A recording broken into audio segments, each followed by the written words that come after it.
아멘. 성경 말씀 봉독합니다. 봉독할 말씀은 사사기 11장 29절에서 40절 말씀입니다. 사사기 11장 29절부터 40절까지 말씀을 함께 보겠습니다.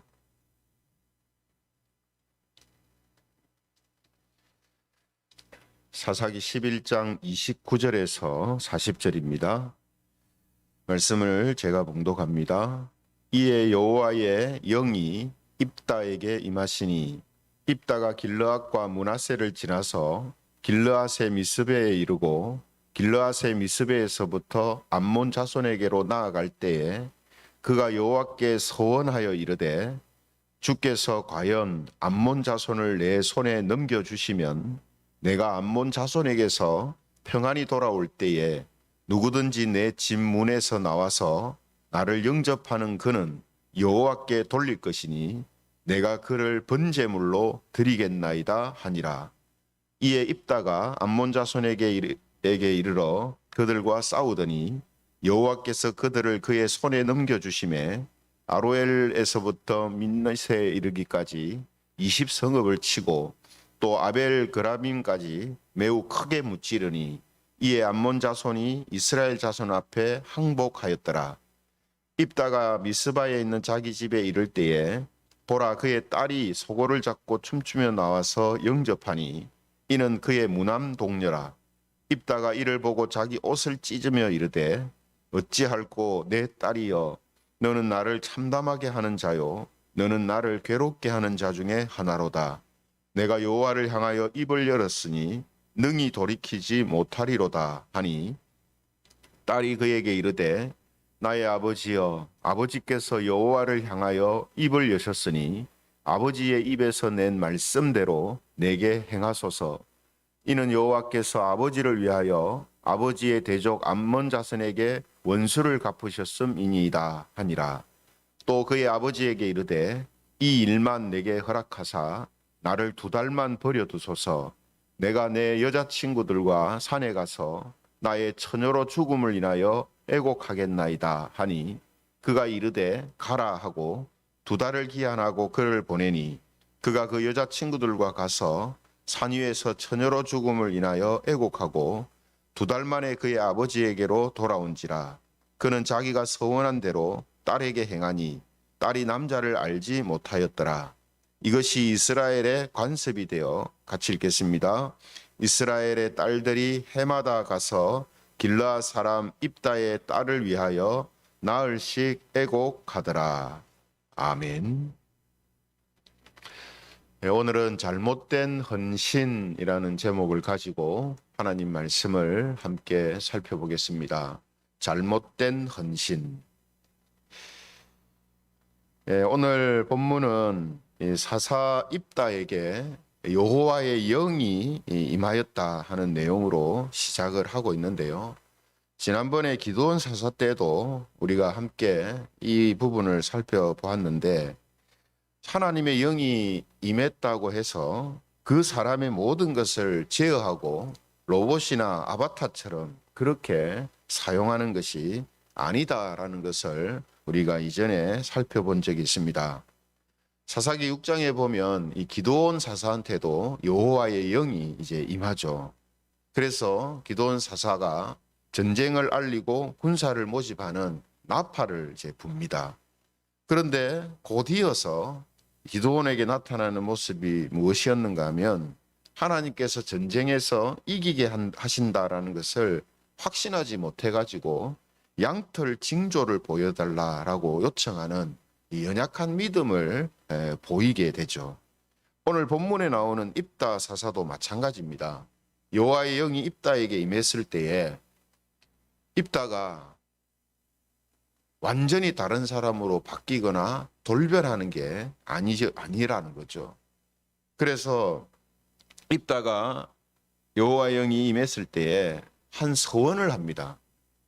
그 서원의 내용이 30절에서 31절에 나오는데요. 그 내용을 잠깐 보면 30절에서 이렇게 이야기합니다. 그가 여호와께 서원하여 이르되 주께서 과연 암몬 자손을 내 손에 넘겨주시면 내가 암몬 자손에게서 평안히 돌아올 때에 누구든지 내 집 문에서 나와서 나를 영접하는 그는 여호와께 돌릴 것이니 내가 그를 번제물로 드리겠나이다 하니라. 여러분, 입다의 이 서원이 기록되어 있는데요. 이 입다의 서원에는 큰 문제가 두 가지가 있습니다. 첫 번째 문제는 뭐냐면요, 하나님이 이 전쟁에서 이기게 하신다는 확신이 지금 부족하다는 거예요. 믿음이 부족하다는 거예요. 지금 하나님께서 입다를 부르시고 여호와 영이 충만케 하셔서 지금 이 전쟁을 이끌어 가도록 하시는데도 지금 이 전쟁에서 확실하게 이긴다는 믿음이 없어요. 그래서 서원을 하는 겁니다. 그죠? 그래서 뭐라고 서원합니까? 주께서 과연 암몬 자손을 내 손에 넘겨주시면이라는 단서를 붙이고 서원을 하죠.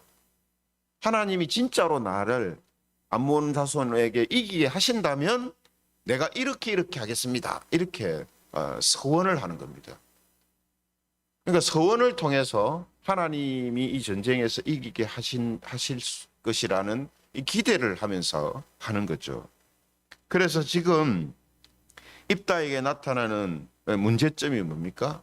여호와의 영이 그에게 임했음에도 불구하고 연약한 믿음을 기드온처럼 보이고 있다라는 것을 우리는 확인을 할 수 있습니다. 두 번째 문제는 뭐냐면요, 하나님을 이방 신처럼 섬기려 했다라는 것입니다. 그래서 입다가 전쟁에서 이기고 돌아오면 어떻게 한다 했습니까? 자기 집 문에서 나와 자기를 맨 처음 영접하는 자를 번제물로 드리겠다, 이렇게 서원을 했거든요. 즉 인신제사를 드리겠다 하는 뜻입니다. 그렇죠? 근데 여러분, 인신제사는 당시에 암몬 사람들이 그들의 신인 몰렉을 숭배할 때 사용했던 방식이거든요. 그렇기 때문에 입다의 이 서원은요, 지금 하나님에 대한 무지, 영적인 무지를 지금 보여주고 있는 겁니다. 하나님이 어떤 하나님이신지를 지금 모르는 거예요.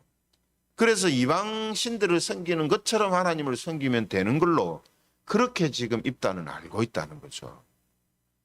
그래서 여러분, 지금 입다의 서원을 통해서 무엇이 지금 드러납니까? 두 가지가 드러난다 했지 않습니까?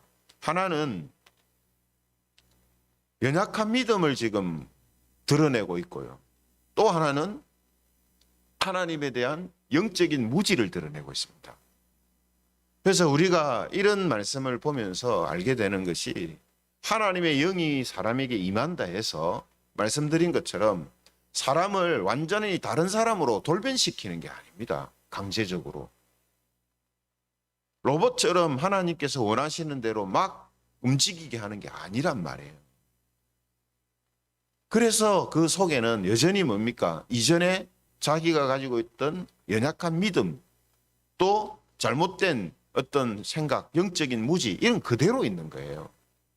그래서 신약 성경이 뭐라고 이야기합니까? 우리가 예수님을 믿지 않다가 믿게 되면 분명히 성령님이 우리에게 임하셨기 때문이라고 말하잖아요. 성령님이 아니시면 예수를 주라 하실 수 없다, 이렇게 성경은 말씀하잖아요. 그러면 성령님이 임했다 해서 그 사람이 완전히 돌변하고 완전히 모든 부분에 있어서 완벽한 사람이 되느냐 하면 그렇지가 않습니다. 여전히 뭡니까? 영적인 무지가 있다면 그 영적인 무지가 그 속에 있고요. 믿음이 연약하다면 믿음이 연약한 부분이 있는 거예요, 그대로. 그래서 신약 성경은 예수님을 믿고 새롭게 거듭난 사람을 뭐라고 표현합니까? 어린아이라고 표현하거든요. 영적으로 어린아이다. 예.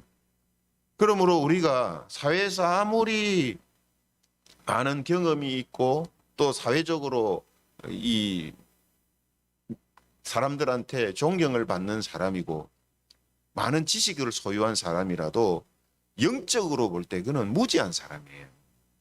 어린아이입니다. 아직까지. 믿음이 연약한 거예요. 그래서 우리가 혹가다가 보면요, 뭐 이렇게 사회에서 아주 명망 있는 사람이 갑자기 이제 예수님을 믿게 되고 신자가 되면 그 사람이 뭐 이상한 그 이야기들을 많이 하거든요. 자기가 사회적인 명망이 있고 또 사회적인 어떤 세상적인 지식들이 있고 하기 때문에 뭐 기독교가 이렇다, 무엇이 이렇다, 막 이렇게 이야기를 한단 말이에요. 그러면 사람들은 그 사람의 배경만을 보고 저 사람은 세상적인 그런 어떤 지식이나 위치가 있는 사람이니까 그 사람의 어떤 말에 힘을 실는단 말이에요. 근데 이건 참 조심해야 됩니다. 왜 그렇습니까? 아무리 예수님을 믿기 전에 그 사람이 세상적인 지식이 많고 많은 경험이 있고 명망이 높은 사람이라 할지라도 영적으로 보면은 아직 어린아이예요. 그죠? 그런 모습이 그대로 있다는 겁니다. 그래서 오늘 입다를 통해서 지금 그가 한 서원을 통해서 이런 두 가지 이제 문제가 드러나고 있다라는 것을 우리가 이제 보게 되는 것입니다. 아무튼 입다에게 하나님이 영이 임함을 통하여서 하나님이 계획하신 대로 전쟁이 시작됩니다. 그래서 입다가 어떻게 했다고 됐습니까? 33절에 보면 20성읍을 치고 점령하고 또 크게 암몬 자손을 무찌르고 암몬 자손이 이스라엘 자손 앞에 항복하게 되는 완전한 승리를 이루는 일을 이루게 되죠. 그죠? 근데 여러분, 이 전쟁을 우리가 보면서 잊지 않아야 할 게 뭐냐면 입다가 서원을 했기 때문에 승리한 것이 아니라는 거예요. 입다가 하나님 암몬 자손을 내 손에 넘겨주시면 내가 즉 승리하게 하신다면 내가 이런 것을 하겠습니다. 서원을 했어요. 서원을 해서 승리한 게 아닙니다. 하나님께서 입다를 사사로 세우신 이유가 뭡니까? 이 일을 하려고 처음부터 하나님이 작정하신 거거든요. 그래서 아무리 입다가 부족한 모습이 있어도 하나님이 처음 계획하신 그 일을 그대로 그 사람을 통해서 이루시는 거예요. 그래서 여러분 우리가 참 이런 부분에 있어서 조심해야 될 게 그겁니다. 뭔가 우리가 거창한 일을 해내고 대단한 일들을 해냈을 때 우리는 그 사람들을 대단하다고 자꾸 생각하거든요. 그렇게 하면 안 됩니다. 이 부분을 정말 우리가 착각할 때가 많아요. 목회자들이 목회를 해서 큰 교회를 이렇게 만드는 경우나 성도가 사회적으로 뭔가 사업을 한다든지 일을 해서 크게 성공하는 이런 일들이 있을 때 그 사람이 뭔가 대단한 믿음을 가지고 대단해서 막 이렇게 한 것처럼 보통 다 그렇게 생각하거든요. 그러나 그렇게 생각하면 안 됩니다. 하나님께서 그 사람을 부르실 때에 또 그 어떤 일들을 맡기실 때에 하나님은 도박하시는 게 아니에요. 그 사람으로 인하여 될 수도 있고 안 될 수도 있고 그렇게 하시는 일이 아닙니다. 처음부터 하나님이 하실 것을 정하시고 그 사람이 아무리 부족함이 있어도 하나님이 부르셨다면 그 일을 위해서 반드시 하나님께서 그 일을 하세요. 그러니까 하나님이 하시는 것이지 사람이 그것을 해낸다라고 생각하면 안 됩니다.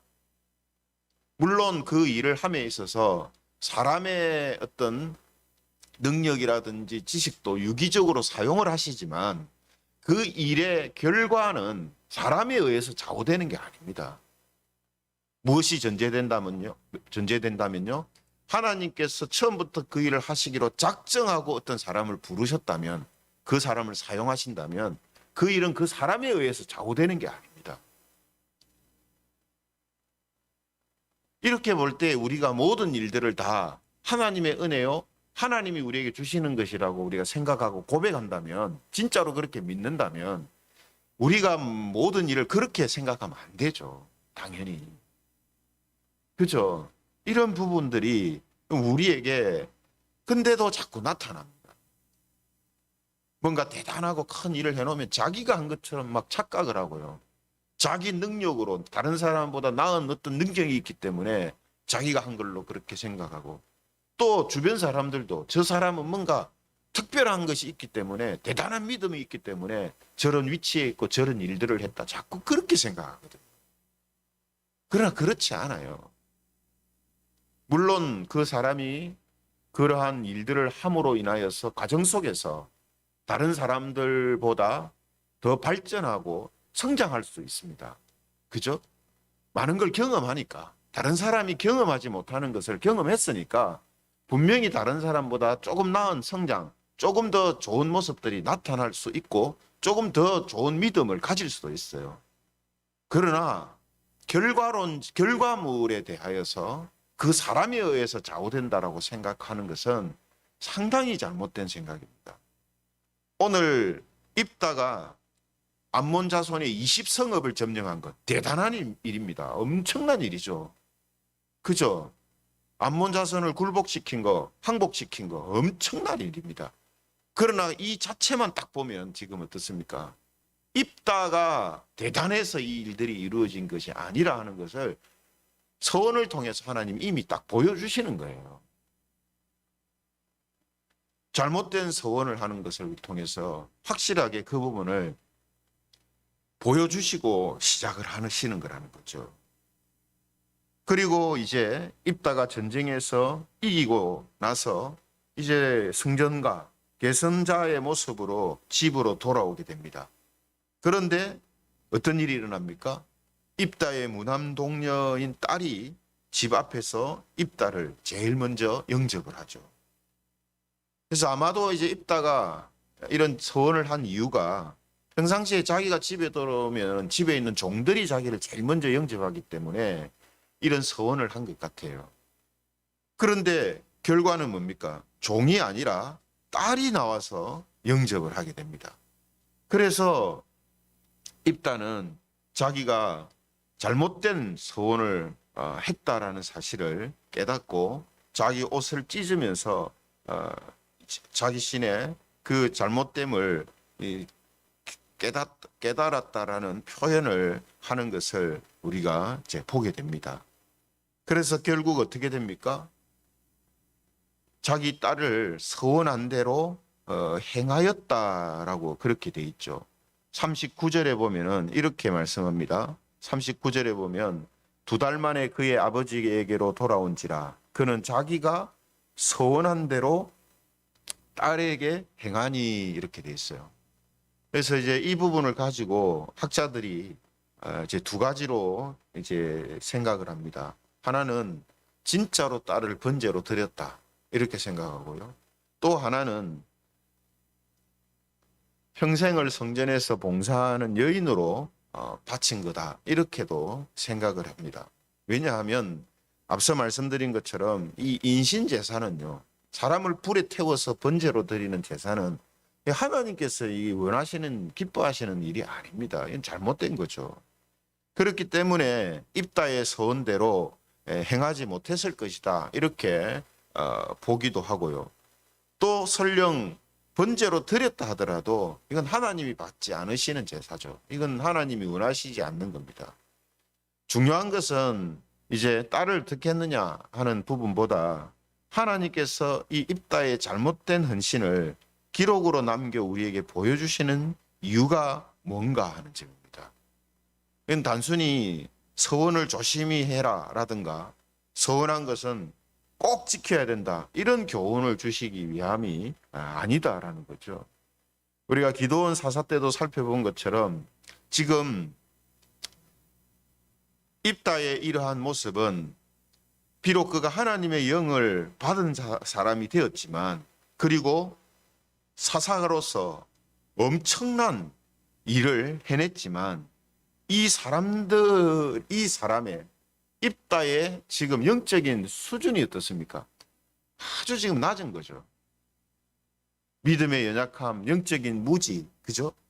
그러니까 지금 우리가 사사들을 이렇게 이제 보면서요, 그들의 어떤 이 단점들 또 부족한 점들이 가감없이 막 드러나잖아요, 그죠? 이거는 뭘 지금 보여주냐면 당시에 이스라엘 사람들의 영적인 수준이 얼마나 낮았는가 하는 것을 지금 보여줍니다. 사사로 부름받을 정도면 그죠? 민족을 구원하는 사람으로 하나님이 부르실 정도면 우리 생각에는 어떻습니까? 대단한 믿음을 가진 사람이다 이렇게 생각할 수 있지 않겠어요? 근데 사사들의 면면을 보면은 전혀 그렇지 않다는 거죠. 그 말은 그 당시에 이스라엘 전체의 영적인 수준이 형편없었다는 겁니다. 그러니까 사사로 뽑힌 사람들도 보면 믿음이 연약한 모습들이 너무나 분명하게 지금 드러나고 있다는 거죠. 그렇죠? 그래서 지금 이런 부분들을 통해서 우리는 당시의 이스라엘 사람들의 영적인 수준을 알게 되고 또 사사들이 완전한 사람들이 아니었다라는 사실을 우리가 알게 되는 거죠. 그래서 이런 부분들을 하나님이 드러내 보여주심으로 무엇을 우리에게 가르쳐 주시려고 하는가 하면요. 이스라엘의 이 구원은 사사들의 힘과 능력으로 이룬 것이 아니라 하나님의 능력과 사랑으로 하나님이 이루신 것이다 라는 교훈을 1차적으로 이스라엘 사람들에게 주고 있습니다. 그렇죠? 그리고 또 하나 중요한 교훈은 지금 입다처럼 잘못된 헌신을 통해서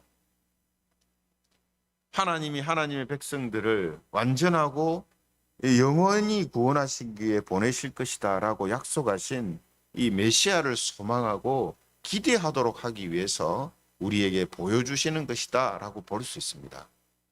그러니까 여러분, 우리는 지금 이제 사사시대를 우리가 전체를 지금 딱 보잖아요. 그죠? 하지만 당시에 이스라엘 사람들의 입장에서 보면 한 세대 사람들이 한 명 혹은 두 명 정도의 이제 사사를 경험하지 못한단 말이에요. 우리는 지금 사사기를 통해서 이 사무엘을 포함해서 13명의 사사의 그 이야기를 쭉 연결해서 우리는 보니까 우리가 어떤 반복되는 이야기들이, 반복되는 교훈들이 나오고 있지만 우리가 그걸 보게 되지만 당시에 살았던 사람들로 볼 때는 한 사사나 두 사사 정도밖에는 경험을 못한단 말이에요. 그죠?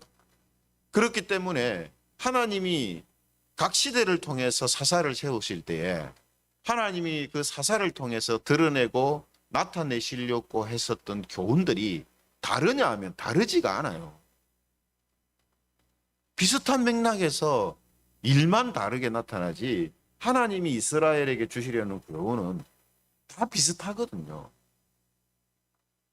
그래서 오늘 입다의 이 잘못된 헌신을 통해서 입다의 어떤 부족함과 연약함들을 이제 드러내신단 말이에요. 그 왜 그렇다고요? 사사들로 인하여서 하나님이 약속하신 메시아를 소망하고 바라보게 하시기 위해서라는 거예요. 이것은 모든 사사들한테 다 공통적으로 적용되는 이야기. 그래서 우리는 이런 부분을 각 사사들을 살필 때마다 말을 하지 않을 수가 없어요. 왜냐하면 가장 중요한 이야기이기 때문에 가장 중요한 이야기는 계속해서 반복해서 우리가 할 수밖에 없거든요. 그렇죠? 그런 면에서 우리가 똑같은 이야기를 듣는다라는 느낌을 이제 받게 되겠지만 결국은 성경이 우리에게 이야기하는 것은 중요한 내용들은 거의 대동소이하지 않습니까? 그 어떤 전달하는 배경이나 이야기가 다를 뿐이지 핵심은 똑같은 걸 지금 계속 이야기하거든요. 그죠? 그러므로 우리가 이런 다양한 내용들을 통하여서 핵심을 항상 붙들어야 되고 그 핵심적인 것이 우리 안에 어떤 모습으로 자리하고 있는가를 우리가 반성하고 살펴야 되는 것입니다. 그죠? 그러므로 만일 우리가 구원이라는 것을 사람의 능력과 노력과 공로로 쟁취할 수 있는 것이라고 생각하는 사람이 있다면 그 사람은 오늘 입다처럼 서원을 통해서 구원을 이루려고 하는 것과 똑같은 영적인 무지와 연약한 믿음을 가진 사람이다 이렇게 말해도 틀리지가 않다라는 겁니다. 그리고 여러분, 이 부분은 신약시대 교회가 출범한 이후에도 교회 안에서 나타나지 않습니까? 구원을 하나님의 사랑과 능력으로 이루는 것이라고 생각 안 하고 사람의 열심과 사람의 어떤 공로를 통해서 이루어지는 것으로 그렇게 착각하잖아요. 지금도 이런 모습이 교회 안에 있습니다. 지금도. 그리고 대부분의 이단들이 이런 잘못된 이해를 가지고 하나님을 지금 믿는다고 착각하고 있고요. 기존 기성교회 안에서도 이런 모습들이 지금 나타나고 있는 곳이 있거든요. 그래서 오늘 우리가 이런 부분들을 반복해서 살피지 않을 수 없는 겁니다. 에베소서 2장 8절에 보면 이런 말씀을 합니다. 에베소서 2장 8절, 너희는 그 은혜에 의하여 믿음으로 말미암아 구원을 받았으니 이것은 너희에게서 난 것이 아니요 하나님의 선물이라. 지금 이스라엘이 사사를 통해서 이민족의 고통 속에서 구원받는 일은요, 이스라엘에게서 나온 게 아닙니다. 사사한테서 나온 게 아니에요. 하나님의 선물입니다. 이것은 하나님이 그들에게 주시는 거예요. 이거를 이스라엘이 잊는단 말이에요. 이걸 잊어버려요. 그래서 또다시 하나님 보시기에 바른 믿음으로 살지 않는 모습들이 나타나거든요. 우리가 이런 부분들을 중요하게 생각해야 됩니다. 그러므로 우리는 하나님 앞에 갈 때까지 항상 사람의 구원은 하나님의 전적인 은혜로 되는 것이다 라는 이 사실을 믿고 감사하며 확신하며 사는 성도들이 되어야 합니다. 그렇죠? 그러라고 지금 이런 말씀을 우리에게 주시는 거거든요. 반복해서 계속해서. 그래서 저와 여러분들은 이런 하나님께서 원하시는 믿음의 모습을 가지고 그 믿음의 모습으로 하나님 앞에 나아가는 그런 모든 성도들이 되시기를 성부와 성자와 성령 하나님의 이름으로 축원합니다. 말씀을 생각하시면서 우리 같이 기도하면 좋겠습니다. 입다의 잘못된 이런 헌신을